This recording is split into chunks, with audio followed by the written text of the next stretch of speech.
ঠাকুর শ্রী শ্রী রামকৃষ্ণের কথা। এবার দক্ষিণেশ্বরে উপস্থিত হলেন তোতাপুরী তার বেদান্ত জ্ঞান নিয়ে। অদ্বৈত মতে তিনি শ্রী রামকৃষ্ণকে সাধন করাবেন। 40 বছর ধরে অদ্বৈতভাবে সাধনা করে তিনি সিদ্ধি লাভ করেছেন, পৌঁছেছেন নির্বিকল্প সমাধিতে। সেই উপলব্ধি শ্রীরামকৃষ্ণের হলো 3 দিনে।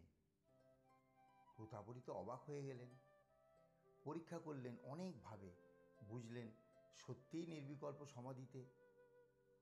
আরূঢ় শ্রীরামকৃষ্ণ বিস্ময়ে আনন্দে চিৎকার করে বললেন, এ ক্যা দেবী মায়া হ্যায়। এলেন সুফি গোবিন্দ রায়, শ্রীরামকৃষ্ণকে দীক্ষিত করলেন। শ্রীরামকৃষ্ণ তন্ময় হয়ে ইসলাম ধর্ম সাধনে নিমগ্ন হলেন। জপ করতে থাকলেন আল্লাহ মন্ত্র। মুসলমানদের মতোই কাছা খুলে কাপড় পরলেন। ত্রিসন্ধ্যা নামাজ পড়া চলল। এই কালে তিনি মন্দিরে গেলেন না। হিন্দু দেবদেবীকে প্রণাম করা দূরে থাক, দর্শন পর্যন্ত করতেন না। মুসলমান রাঁধুনি তাদের মতো করে তার খাদ্যদ্রব্য প্রস্তুত করে দিত। একদিন তিনি লম্বা দাড়ি শোভিত এক জ্যোতির্ময় পুরুষকে দিব্য দর্শনে লাভ করলেন।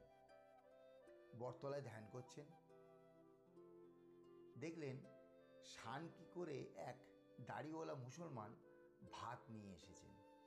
সেই ভাত তিনি সকলকে খাওয়াচ্ছেন। শ্রী রামকৃষ্ণকেও 2টি দিয়ে গেলেন। এই সাম্য ভাব ইসলাম ধর্মের বিশেষত্ব। এই দর্শনের মাধ্যমে তিনি তার পরিচয় পেলেন, যা তিনি নিজের জীবনেও দেখিয়েছেন।